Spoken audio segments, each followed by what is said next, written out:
Le dernier point où vous allez pouvoir exceller dans votre profession de coach en développement personnel, c'est dans l'atteinte des objectifs personnels. On a tous des objectifs que l'on souhaite réaliser dans sa vie. Alors, bien entendu, cela revêt différents niveaux, différentes orientations, mais vous le verrez, vous l'observerez dans vos clients, les objectifs personnels sont très très larges, seulement ils obéissent à peu près tous aux mêmes lois. Réussir sa vie, c'est peut-être une demande que vous entendrez souvent, mais elle est au sens le plus noble, c'est-à-dire que chaque client que vous aurez aura une perception de la notion de réussite qui lui sera intrinsèque, propre, unique on va dire. Réussir sa vie, c'est faire en quelque sorte ce que l'on a désiré de faire, réaliser ce que l'on a désiré de réaliser, atteindre le but que l'on s'est fixé. Le coach en développement personnel doit être une personne qui accompagne le succès de ses clients. Alors, il doit leur donner des outils, et c'est en cela qu'il est accompagnateur, comme une sorte de tuteur, là encore, qui va le mettre dans la bonne direction pour atteindre son but ou réaliser son ambition. Et c'est ça qui est intéressant dans cette démarche, c'est que vous ne faites pas les choses à sa place, mais vous l'accompagnez à ce qu'il puisse prendre de bonnes attitudes. Une étude avait été commanditée il y a de nombreuses années par une université pour savoir sur les personnes, le pourcentage des gens qui réussissaient leur vie. Et ils ont tombé sur une moyenne qui était de 3%. Cette moyenne, ce qui est le plus surprenant, c'est que quel que soit le domaine, le pays où on fait cette étude, on retrouve toujours ce chiffre à peu près de 3%. Et on verra d'ailleurs pourquoi justement seulement 3% des gens l'atteignent.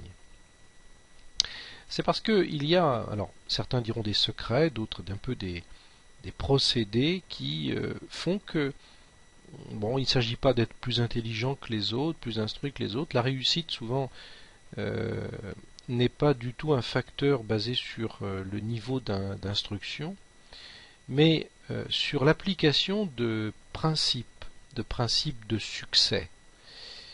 Et il sera prépondérant que vous appreniez à enseigner, diffuser, communiquer ces principes de succès en l'adaptant bien évidemment à chaque personnalité et à chaque ambition qui vous sera proposée par vos clients. Le facteur de la motivation, ou le motif que l'on donne pour que l'on entre en action, est très important. Et il se peut que vous ayez des clients qui cherchent ces points de motivation ou ne la conservent pas. Le rôle du coach en développement personnel, c'est d'arriver à rallumer des incendies, des feux intérieurs, pour que cette motivation continue pendant et après, bien évidemment, votre coaching. C'est certain que vous aurez des clients qui viendront pour chercher et puiser dans cette motivation renouée avec vous pour pouvoir avancer vers son succès. Je vais parler des fameux 3% et un peu des explications que cette étude a révélées. Eh bien, elle a révélé ceci, que dans ces 3% de personnes qui réussissent par rapport aux autres, c'est que ces personnes-là ont su se fixer des objectifs. A priori, ça semble simple. Eh bien, ce n'est pas si évident que cela, car la fixation d'objectifs est plutôt protocolaire. J'entends par protocolaire qu'il y a des règles, et ces règles doivent être précises.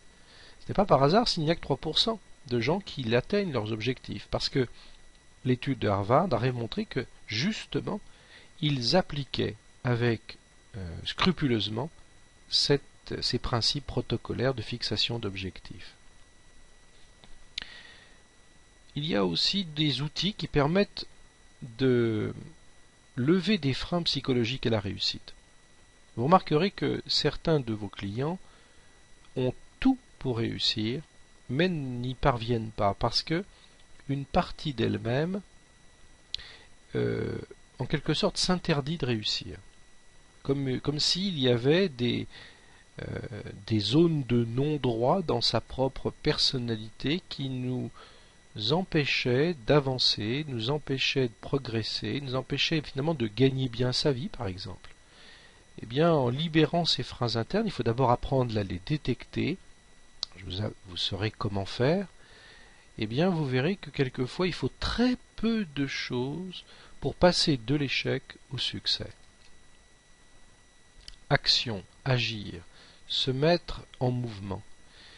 Là, le coach, il prend une importance capitale, car vous remarquerez que là encore, il y a des facteurs d'indécision ou de procrastination qui peuvent être fatals, et il y a des moyens de pouvoir régler ça, de dépasser et de franchir ce problème.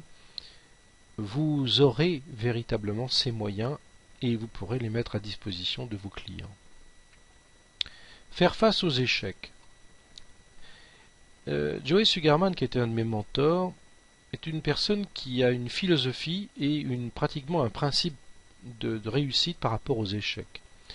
D'abord, c'est une personne qui a rencontré beaucoup d'échecs dans sa vie, énormément, mais qui au final a atteint un succès phénoménal. Et il en est absolument persuadé, l'échec est une force de réussite si on sait l'utiliser à bon escient. Je dis bien une force.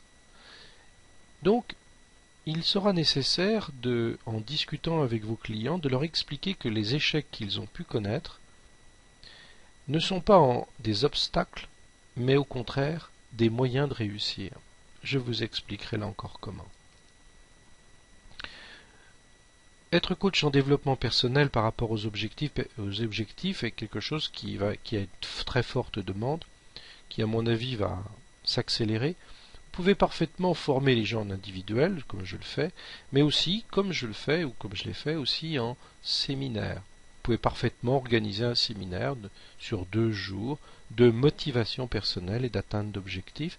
C'est souvent très fortement sollicité et demandé, et je suis certain que vous aurez tous les outils pour réussir. Merci de votre attention.